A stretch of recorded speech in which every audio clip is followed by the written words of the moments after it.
తిరుమల తిరుపతి దేవస్థానానికి సంబంధించి వైసీపీ అధికారంలో ఉన్న 5 ఏళ్ల పాటు అక్కడ జరిగినటువంటి అక్రమాల గురించి ఎప్పుడైతే కూటమి ప్రభుత్వం అధికారంలోకి వచ్చాక ఒక్కొక్కటిగా వెలుగులోకి వస్తున్నాయి.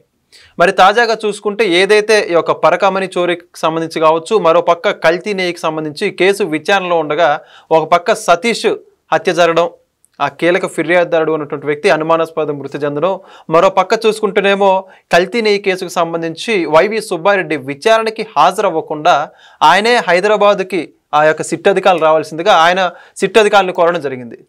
మొత్తానికి ఈ యొక్క పరకామణి కేసుకు సంబంధించి సతీష్ హత్యతో ఆగుతుందా, లేకపోతే ఇప్పటికే ఎవరైతే ధర్మారెడ్డి పిఏగా ఉన్నటువంటి అప్పన్నను కూడా పోలీసులు కస్టడీకి తీసుకోవడం జరిగింది. ఆ అప్పన్న కూడా మరి ఆ సిట్ అధికారుల ముందే ఉన్న విషయాలు ఉంచబోతున్నాడా? మొత్తానికి తిరుమల తిరుపతి దేవస్థానానికి సంబంధించి రానున్న రోజుల్లో ఏం జరగబోతోంది, కుట్రలన్నింటి గురించి తెరబడపోతోంది అని చెప్పేసి ఈ అంశాలన్నింటి గురించి పూర్తి విషయాలు తెలుసుకోవడానికి మనతో ఉన్నారు సీనియర్ జర్నలిస్ట్ డివి శ్రీనివాస్ గారు. సార్ నమస్కారం అండి. నమస్తే సార్, ఇటీవలే మనం చూసుకున్నాం ఏవిఎస్ సతీష్ హత్య గురించి ఒక్కొక్కటిగా విషయాలన్నీ కూడా చాలా విచారణ వేగవంతం చేసినట్టుగా మనకు అర్థమవుతోంది. మరో పక్క చూసుకుంటే కల్తీ నెయ్యి కేసుకు సంబంధించి వైవి సుబ్బారెడ్డి గతంలో టీటీడీ చైర్మన్గా పనిచేసినటువంటి వ్యక్తి, ఆయన 13వ తారీఖే విచారణకు హాజరవలసిందిగా పోలీసులు నోటీసులు ఇస్తే నేను రాను 20వ తారీఖు లోపు మీరే హైదరాబాద్కి రండి, నాకు ఆరోగ్యం బాలేదని చెప్పి ఆయన తప్పించుకున్నాడు. మరో పక్కనేమో ఆ పిఏగా ఉన్నటువంటి అప్పన్ని 5 రోజులు కస్టడీలోకి తీసుకున్నారు పోలీసులు. ఆయన ఏం విషయాలు బయట పెడతారో ఇప్పటిదాకా ఎవరికి తెలియదు. మరి ఆయనకు కూడా ఏమన్నా ప్రాణహాని ఉంటుందో రానున్న రోజుల్లో, ఏం జరగబోతుంటారు ఈ అన్ని అంశాల గురించి? అంటే ఒక ముగ్గురి ప్రాణాలకి ఇవాళ అభద్రత ముప్పు ఏంటి?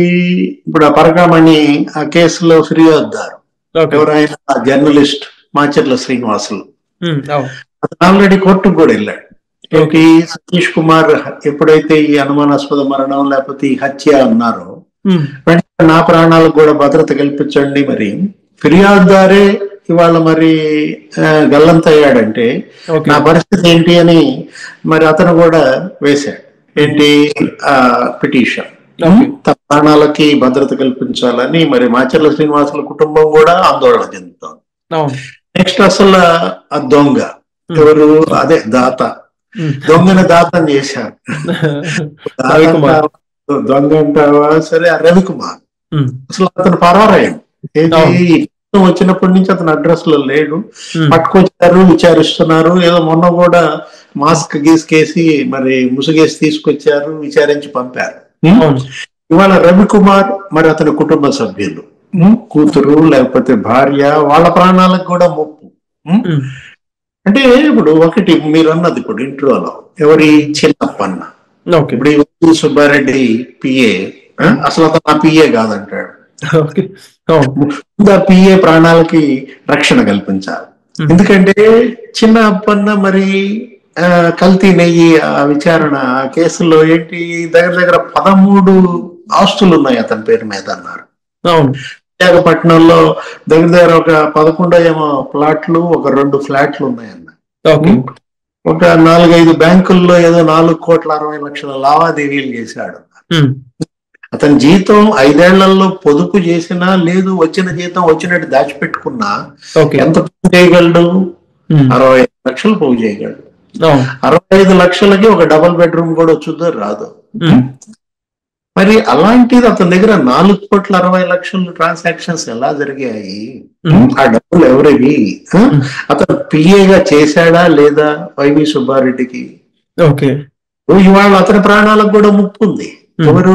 చిన్న అప్పన్న ప్రస్తుతానికి కస్టడీలో ఉన్నాడు. ఓకే, అంటే ఇప్పుడు ఒక పద్ధతిగా ఈ క్రిమినల్స్ ఏం చేస్తున్నారు? అడ్డు తొలగిస్తున్నారు, ప్రాణాలు తీస్తున్నారు, కిడ్నాపులు చేస్తున్నారు. వెంకట్ ఇప్పుడు ఫిర్యాదుదారులకు అందరికీ రక్షణ కల్పించాలి. ఈ లక్షణ కొన్ని వేల మంది, కొన్ని లక్షల మంది ఫిర్యాదులు వచ్చాయి. ఇప్పుడు నా ఊళ్ళో నా భూమి కబ్జా చేశాడు అని ఫిర్యాదు చేశాడు అనుకో, వాడిని లేపేస్తే ఇప్పుడు భూమి పోయింది దేవుడు ఎరుగు, ప్రాణం అయిపోతుంది. అవును కదా. ఇప్పుడు ఎంతమంది కంప్లైంట్స్ ఇచ్చుంటారు. ఇప్పుడు నిన్న కూడా మొన్న మధ్య చూశాను 5,000 మంది వచ్చి లోకేష్ బాబు గారికి మరి ఫిర్యాదులు ఇచ్చారంట. ఆయన అసలు ఆ ఫిర్యాదులు తీసుకోవడానికి అసలు ఆయన ఎట్లా ఎంతసేపు ఎలా తీసుకోగలిగాడు నాకైతే అర్థం కాదు. అంటే ఆ ఫిర్యాదుదారులు వస్తున్నారంటే వాళ్ళని గనక మరి అడ్డు తొలగించుకుంటే ఈ నిందితులు, ఈ క్రిమినల్స్ ఎవరు కాపాడతారు? ఓకే. ఇప్పుడు నేను చెప్పిన 3 పేర్లు, ఇట్లాంటి వాళ్ళు ఇంకెంత మంది ఉన్నారు ఏంటి మనం చూసాం. గన్నవరం తెలుగుదేశం పార్టీ కార్యాలయం తగలబెట్టిన కేసులో ఫిర్యాది ఎవరతను? సత్యవర్ధన్. కిడ్నాప్. అతని కిడ్నాప్ కేసులో అరెస్ట్ అయింది ఎవరు? వంశీ, వల్లభనేని వంశీ ఉన్నాడు. చాలా రోజులు జైల్లో పెట్టారు. మరి బయటకు వచ్చాడు బ్రహ్మాండంగా. నిన్న మొన్న ధర్నాలో పాల్గొన్నాడు. మెడికల్ కాలేజీల ప్రైవేటీకరణ మరి వీటిల్లో జగన్మోహన్ రెడ్డి అంటే మళ్ళీ అతని పక్కన జనం, మళ్ళీ అతను రేపొద్దున నుంచున్నాడు అనుకో, ఓట్లేస్తారా? గెలిపిస్తారా? అంటే డబ్బు లేకపోతే ఈ పిచ్చి జనం వీళ్ళుంటే మాకు చాలు, మా డబ్బు తీసుకుంటారు, ఓట్లేసి మమ్మల్ని గెలిపిస్తారు, రేపు అధికారం వస్తాం, మళ్ళా పోలీసులను వాడుకుంటాం, మళ్ళా ఇదే చేస్తాం. ఓకే. దీన్ని కంట్రోల్ చేయాలంటే ప్రభుత్వం ఏమంటోంది? చట్టం. మేము చట్ట ప్రకారమే పోతాం, మేము గీత దాటి వెయ్యం. వీళ్ళందరినీ అరెస్ట్ చేస్తున్నారు, బ్రహ్మాండంగా వాళ్ళకి జైళ్లలో వసతులు కల్పిస్తున్నారు. చెవిరెడ్డి భాస్కర్ రెడ్డి నిన్నేదో కంప్లైంట్ వినతి ఏదో ఇచ్చాడు. ఏంటి, ఆయన వస్తే కోర్టులో పెడితే ఏమని చెప్తున్నాడు? కొంచెం వెన్ను నొప్పిగా ఉందండి, నన్ను మంతెన రామలింగరాజు దగ్గర చేర్చండి, ఆయన బాగా చేస్తున్నాడంట ప్రకృతి చికిత్సాలయం అంటాడు. వాళ్ళు ఏం చేయాలి అర్థం కావట్లేదు జడ్జీలకు కూడా. మిథున్ రెడ్డి ఏమని అడిగాడు? నాకు కొంచెం ఫిజికల్ ఫిట్నెస్ నాకు ముఖ్యం అండి, నేను యోగా చేయాలా, మరి నాకు సెల్ లో యోగా మ్యాట్, మరి కిన్లే వాటర్ బాటిల్స్, లేకపోతే వాటర్ కూలరు చాలా అడిగాడు. మరి ఇచ్చినట్టున్నారు కూడా. టీవీ ఇప్పుడు భోజనం కూడా ఇంటి దగ్గర నుంచి రావాలి. సాయంత్రం భోజనం మరి వేడిగా ఉండట్లేదు, సాయంత్రం కూడా మరి వండి పంపుతారు. మరి సాయంత్రం కూడా మా నాన్న పట్టుకొస్తాడు, సాయంత్రం భోజనం కూడా వదలండన్నా ఏదో అడిగినట్టున్నారు. చట్ట ప్రకారం చర్యలు తీసుకుంటామంటే వర్కౌట్ అయ్యేటట్టుగా కనపడతలేదు. గతంలో చూసాం, తెలంగాణలో కేసీఆర్ ఇట్లాగే ఒక ఆడపిల్లని ఏదో ఇబ్బంది పెట్టారు, చంపేశారు. ఎక్కడ? ఏదో టోల్ గేట్ దగ్గర స్కూటీ వచ్చుకున్న ఒక అమ్మాయి వస్తే గ్యాంగ్ రేప్ ఏదో జరిగింది. ఏం చేశాడు? ఎన్కౌంటర్ చేసి పారేశారు. అంటే మళ్ళా అలాంటివి జరగాల, ఆంధ్రప్రదేశ్ దారిలోకి రావాలంటే అప్పుడు అసలు జగన్మోహన్ రెడ్డి సెల్యూట్ చెప్పాడు. కేసీఆర్ హీరో అన్నాడు, కేసీఆర్ మగాడు. అప్పట్లో అసెంబ్లీలో ఆయన ముఖ్యమంత్రిగా ఉన్నాడు. మరి మన ముఖ్యమంత్రి చంద్రబాబు గారికి కూడా అట్లా అనిపించుకోవాలని లేదా? హీరో అనిపించుకోవాలి. అంటే ఒకటి ప్రాణాలు తీస్తున్నారు ఆయన. ఇక్కడ ఏంటి, ప్రజల ప్రాణాలు తీయటం కాదు, ఎవరైతే కంప్లైంట్ చేస్తున్నాడో వాడికి రక్షణ లేదు. ఇప్పుడు ఇతను అదే కదా, ఎవరు ఈయన సాక్షి, ఎవరైనా ఇప్పుడు ఈ సతీష్ కుమార్ చంపేశారు, వాళ్ళు చంపేశారనేమో కుటుంబ సభ్యులు చెబుతున్నారు, సోదరు ఆయన తల్లి కూడా చెప్పింది, ఆ సోదరి కూడా చెబితే కరుణాకర్ రెడ్డి భూమిని ఏమంటాడు? ఆత్మహత్య అంటాడు. ఇప్పుడు నువ్వెవరు ఆత్మహత్య అని చెప్పడానికి వాళ్ళ యొక్క కుటుంబ సభ్యులు చెప్తారు ఏంటి, వాళ్ళకున్న అనుమానాలు ఏంటో. వాళ్ళు ఏమంటున్నారు? వాళ్ళ హత్య అంటే భూమిని ఆత్మహత్య అంటే. ఇప్పుడు వివేకానంద రెడ్డిని గొడ్డళ్లతో నరికి చంపారు, విజయసాయి రెడ్డి గుండెపోటు అన్నాడు. జగన్మోహన్ రెడ్డి భారతీ మేడం పత్రిక ఏమో నారాసుర రక్త చరిత్ర అంది. చంద్రబాబు చేతిలో గొడ్డలు పెట్టారు. ఇప్పుడు ఇది చూపించారా ఏంటి? సతీష్ కుమార్ ని చంద్రబాబు రైల్లో నుంచి తోసాడని, అది కూడా గ్రాఫిక్స్ లో చూపించేసి ఉంటారు. అంటే వీళ్ళేంటి, వీళ్ళు నేరాలు చేస్తున్నారు, ప్రభుత్వం మీదకి, చంద్రబాబు మీదకి, తెలుగుదేశం మీదకి తోస్తున్నారు.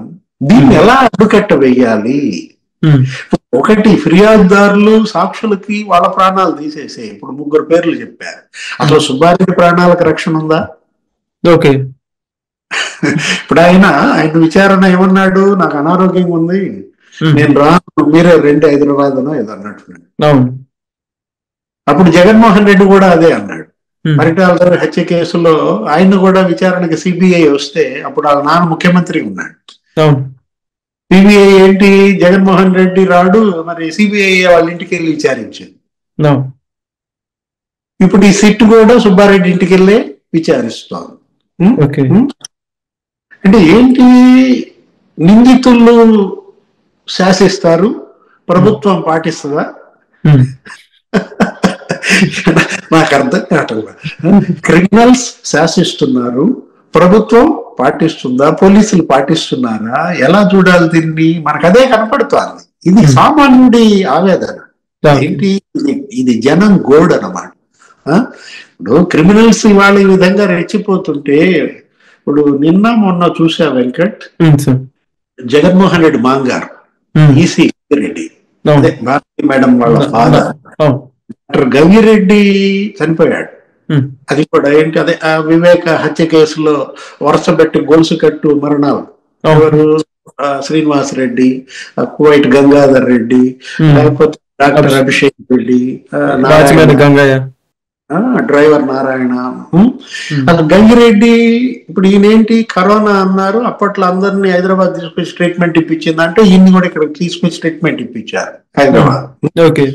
కరోనాతో చనిపోయాడు అనుకుంటే, నిన్న మొన్న ఆంధ్రజ్యోతిలో ఆయన తల వెనుక రక్తం అన్నారు. ఓకే. అంటే డాక్టర్ గంగిరెడ్డి తల వెనుక రక్తం ఉంది అని నేను చదివా. అంటే ఏంటి, ఇప్పుడు అటు సాక్షులు అనుమానాస్పద మరణాలు, ఫిర్యాదుదారులు మరణాలు. ఏంటి గంగిరెడ్డి ఆయన అప్పుడు వివేక శవానికి కట్లు కట్టించిందంటూ ఆయన హాస్పిటల్ నుంచి బ్యాండేజ్ క్లాత్లు ఇవన్నీ పంపించటము, నర్సులు, కంపౌండర్లు. ఇక్కడ అసలు ఏంటి, ఇప్పుడు అసలు నాకు అసలు అర్థం కాని పరిస్థితి. సుబ్బారెడ్డి ప్రాణాలకి ముందు భద్రత కల్పించాలి. ఆయన ఏమంటున్నాడు, నేను రాను తిరుపతి, మీరే రండి అన్నాడు. ఓకే, తిరుపతి రావడానికి ఆయనకి అనారోగ్యం అంట, కానీ ఆయన మాత్రం లక్నో వెళ్తాడు. ఓకే. లక్నో మరి పార్లమెంట్ ఫైనాన్స్ కమిటీ భేటీలో పాల్గొనడానికి వెళ్ళాను అంటాడు. అదే 11వ తారీఖు రమ్మంటే మరి ఆయన చెప్పిన కాజ్ అది, దానికి వెళ్తున్నాను, నేను తర్వాత వస్తానో ఏదో చెప్పాడు. లక్నో మరి మిథున్ రెడ్డి కూడా వెళ్ళాడు అంటాడు. ఏం జరిగింది లక్నోలో? ఒకేసారి లక్నో మిథున్ రెడ్డి, సుబ్బారెడ్డి ఎందుకు వెళ్ళారు? ఇప్పుడు ఫైనాన్స్ కమిటీ మీటింగ్ కి వెళ్ళటానికి అనారోగ్యం అడ్డం రాలేదు సుబ్బారెడ్డి, సిట్ విచారణకు మాత్రం అనారోగ్యం అడ్డం వచ్చింది. ఓకే. సిట్ అధికారులనేమో హైదరాబాద్ లో మా ఇంటికి వచ్చి విచారణ చేసుకోండి అన్నాడు. మరి అట్లాగే పార్లమెంట్ ఫైనాన్స్ కమిటీ వాళ్ళు కూడా చెప్పొచ్చుగా, హైదరాబాద్ మా ఇంటికి రండి, ఇక్కడ మాట్లాడుకుందాం, కమిటీ మీటింగ్ ఇక్కడ పెట్టండి అనొచ్చుగా. అంటే ఇప్పుడు ఇవాళ సరే నీకు నవ్వు వచ్చింది, జనం మాత్రం బాధపడుతున్నారు. ఏంటి ఇది పోలీసులతో క్రిమినల్స్ ఆడుకుంటున్నారు. ఇది వ్యవస్థతో ఈ నిందితుల ఆటగా చూడాలా? ఇప్పుడు చెడుగుడు కబడ్డీ ఆట అన్నమాట. పోలీసులు తన్ని వెళ్ళిపోతున్నారా? క్యాంట్ వచ్చి అదే కనపడుతుంది మనకి. క్రిమినల్స్ కబడ్ అని వస్తున్నారు, ఎగ్గి రాబడిన పోలీసులు దాన్ని మళ్ళీ అలా మీద పడుతున్నారా? దీన్ని ఎలా చూడాలి? ఈ ఆటకి ముగింపు పలకాలి. ఈ ఆట కట్టించాలి. దోస్తుల ఆట కట్టించగలదా ఈ ప్రభుత్వం? మరి సాక్షులకు, ఫిర్యాదుదారులకి, మరి లేకపోతే నిందితులకు, తోడు దొంగలకి, వీళ్ళకి మరి వీళ్ళ ప్రాణాలు కాపాడగలదా? వాళ్ళు విసురుతున్న సవాల్ మీటప్ అవ్వాలంటే ప్రభుత్వం ఏమంటుంది? ఇప్పుడు ముఖ్యమంత్రి చంద్రబాబు గారి ప్రభుత్వం, లేకపోతే కేంద్రంలో మోడీ గారి ప్రభుత్వం ఏమంటున్నాయి? అబ్బే చట్టం, మరి లేకపోతే న్యాయం, మేము గీత దాటి ఒకటి వెళ్ళాం, వాళ్లే గీత దాటి రావాలి. ఇప్పుడు ప్రజలు మేల్కోవాలి. ఇక్కడ ప్రభుత్వం ఈ విధంగా మరి సరే నేను చట్ట ప్రకారం వెళ్తామని ప్రభుత్వం అంటున్నాం, దాంట్లో ప్రజలు మేల్కోవాలి. వాళ్ళ ఏంటి, ప్రభుత్వం నేరస్తులను కట్టడి చేయడంలో మరి ఈ విధంగా ముందు వెనక ఆడుతున్నప్పుడు ప్రజలే కట్టడి చేయాలి. బ్రహ్మాస్త్రం ప్రజలే. ఈ నేరస్తులను కట్టడి చేయాల్సిన బాధ్యత కూడా ప్రజలే తీసుకుంటారా? తీసుకోవాల్సిన పరిస్థితులు ఏర్పడతాయా? ఏదైనా నేర రహిత ఆంధ్రప్రదేశ్ ఏర్పడాలి. ఇవాళ ఆకే రవికృష్ణ చూసావు కదా, ఈగల్ ఏం చేస్తున్నాడు? వేటాడుతున్నాడు, గంజాయి భరతం పడుతున్నాడు, డ్రగ్స్ మామూలుగా ఆడుకుంటున్నారా? అంటే ఏంటి మరి 16 నెలల్లో ఒక 450 మందిని ఆయన ఇచ్చారు అతను. ఎవరికి? Ravikrishna eagle team. మనమైతే విశాఖపట్నం, ఉత్తరాంధ్ర, ఒడిశా బోర్డర్ అనుకుంటే అవినిగడ్డలో కూడా తనిఖీలు చేశారట, దివిసీమలో. గుంటూరులో తనిఖీలు చేశారంట. గుంటూరు అంటే మరి మీ ఊరే అనుకుంటా. అంటే అంటే ఏంటి, ఇవాళ ఫ్రీడమ్, దర్యాప్తు సంస్థలకు, దర్యాప్తు అధికారులకు ప్రభుత్వం గనక స్వేచ్ఛనిస్తే అంతు తేలుస్తారు, ఒక కొన్ని తెస్తారు. అంత గొప్ప ఆఫీసర్స్ ఉన్నారు మనకి. కాకపోతే వాళ్ళకి కావాల్సింది ఏంటి, వాళ్ళ చేతులు కట్టేయకూడదు. పూర్తి ఫ్రీడమ్ ఇవ్వాల్సిన బాధ్యత ప్రభుత్వం పైన ఉందన్నమాట. ఇప్పుడు ఈ రోజు గంజాయి సాగు టోటల్ గా కంట్రోల్ చేశారు, వాళ్ళ డ్రగ్స్ పై ఉక్కుపాదం మోపారు. అట్లా ఇవాళ ప్రజలు ఇచ్చిన తీర్పు అదే. ఏది? సిపి విముక్త ఆంధ్రప్రదేశ్ అన్నారు. ఓకే, పవన్ కళ్యాణ్ అయినా చంద్రబాబు అయినా చేశారు. ప్రజలు ఏదో 11 సీట్లు ఇచ్చారు. ఆ 11 కూడా నాకు వద్దన్నాడు ఎవరు? జగన్మోహన్ రెడ్డి. ఆయననే మరి వైసీపీ విముక్త ఆంధ్రప్రదేశ్ చేసి పారేశాడు. ఆ 11 ఎంటికలు కూడా పీకేసుకున్నాయి. అంటే ఇప్పుడు ఇవాళ వైసీపీ కాదు, ఇవాళ క్రిమినల్స్ విముక్త ఆంధ్రప్రదేశ్, నేర విముక్త ఆంధ్రప్రదేశ్ ఇవాళ ప్రజల కోరిక. మరి సాధించగలదా ఈ ప్రభుత్వం? చేయగలడా చంద్రబాబు? నేర రహిత ఆంధ్రప్రదేశ్ గా AP. Thank you so much sir. Please subscribe to Leo News for more videos.